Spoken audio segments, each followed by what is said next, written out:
بسم اللہ الرحمن الرحیم۔ السلام علیکم بیٹا، امید ہے آپ لوگ سب خیر و عافیت سے ہوں گے۔ اللہ تعالیٰ اپنے حفظ امان میں رکھیں۔ ہم نے حمد مکمل کر لی تھی اور آپ کو میں آج جو ہے وہ حمد کے نوٹس آپ کو میں نے سینڈ کیے ہیں، تو یہ اس کے حمد کی تشریح کے نوٹس ہیں، پھر اس کو آپ پڑھ لیجئے گا۔ اور آپ کو میں نے تشریح لکھنے کے لیے بھی دی تھی، تو آپ میں سے کچھ بچیوں نے مجھے لکھ کے سینڈ کی ہے، لیکن باقی بچیاں بھی لکھ کے مجھے سینڈ کریں، ٹھیک ہے۔ نوٹس تو میں نے آپ کو بھیج دیے، لیکن آپ نے خود پریکٹس کرنی لکھنے کی۔ تو آج جو ہے وہ ہم نعت مبارک پڑھیں گے، اور یہ نعت جو ہے اس کے شاعر محسن کاکوروی ہیں، اور پہلے ہم ان کا تعارف پڑھیں گے، پھر اس کے بعد ان کی لکھی ہوئی نعت مبارک پڑھیں گے، ٹھیک ہے۔ تو پہلے ہم ان کا تعارف پڑھتے ہیں، شاعر کا تعارف۔ محسن کاکوروی جو ان کی پیدائش 1826 میں ہوئی اور وفات 1905 میں ہوئی۔ نام محمد محسن، اور محسن ہی ان کا تخلص تھا۔ ان کا نام مولوی محمد محسن تھا، اور یہ انڈرلائن کریں آپ نے بیٹا، ساتھ ساتھ اس پہ بھی میں نے انڈرلائن کیا ہوا ہے، ساتھ ساتھ آپ نے بلینکس بنانے کے لیے جملے جو ہے وہ انڈرلائن کرنے ہیں۔ ساتھ ہی میں آپ کو جو ہے کنسیپشل یا تصوراتی سوالات بھی آپ سے پوچھوں گی، وہ بھی ساتھ ساتھ آپ دیکھتے جائیں، ٹھیک ہے۔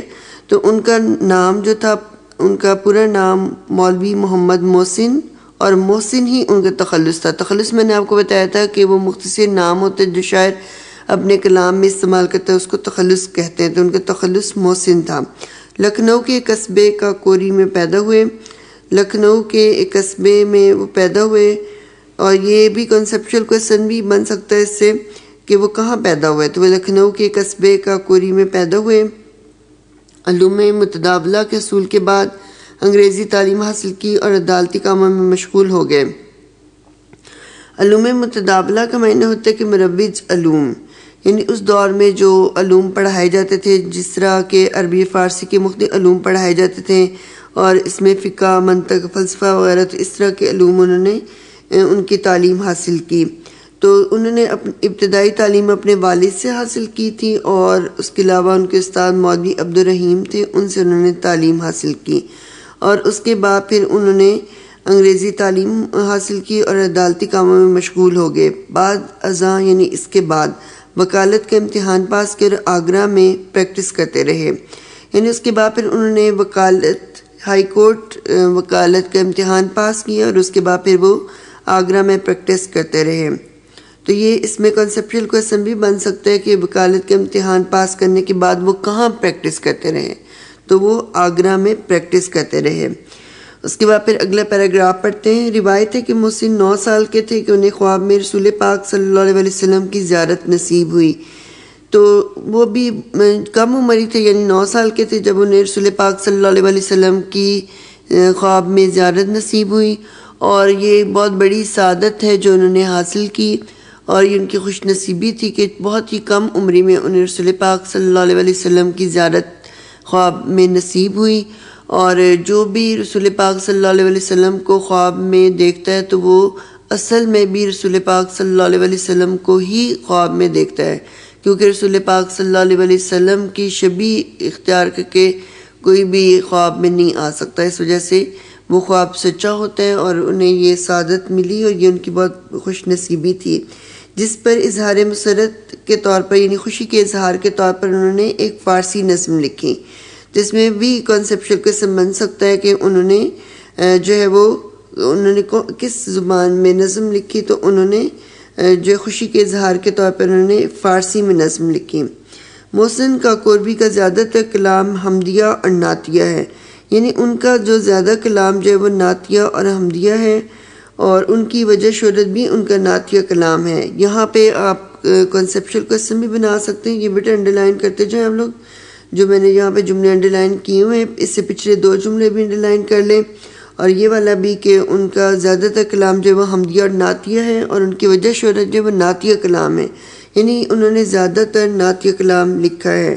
اور انہوں نے جو شاعری میں وہ مولوی ہادی علی اشق سے جو ہے، جو کہ اس دور کے ایک بہت بڑے شاعر تھے، ان سے وہ اصلاح وغیرہ لیتے تھے، تو ان سے رہنمائی لیتے تھے شاعری میں، تو اس طرح انہوں نے بہت ہی عمدہ نعتیہ کلام لکھا ہے۔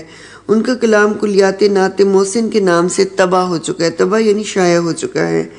تو آپ کو جو میں ایکسٹرا بات کوئی بھی ایک بک سے یعنی ہٹ کے کوئی بات بتا رہی ہیں تو وہ اپنے پاس اس کو لکھتے جائیں، ٹھیک ہے، ایڈیشن کرتی جائیں ساتھ ساتھ۔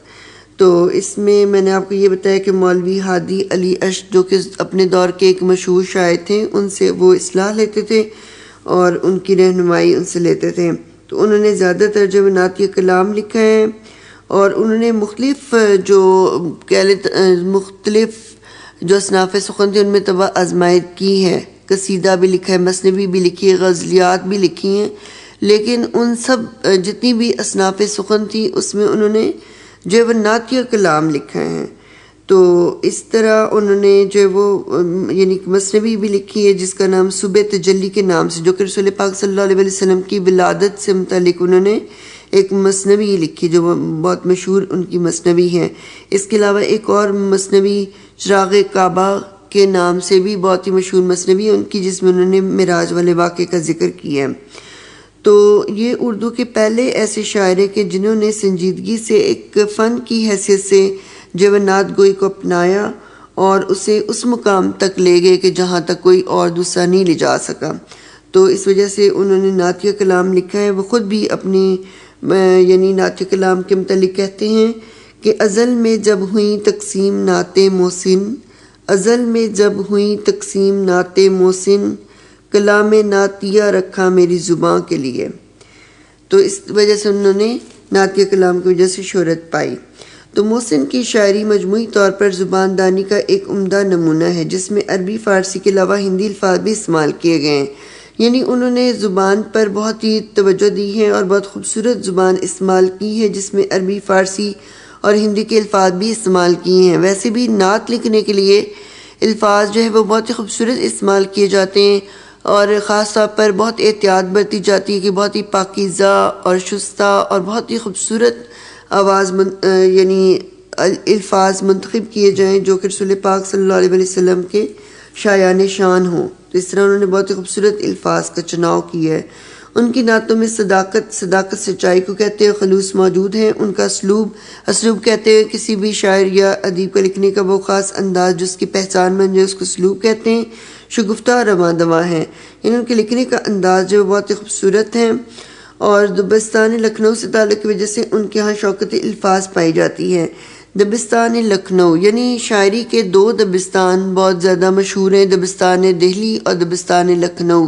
تو دبستان کا تو لغوی معنی اسکول یا مدرسہ ہوتا ہے، اور اس کو بھی کہتے ہیں کہ یعنی ایک ہی سوچ رکھنے والے لوگوں کے گروہ کو بھی دبستان کہتے ہیں۔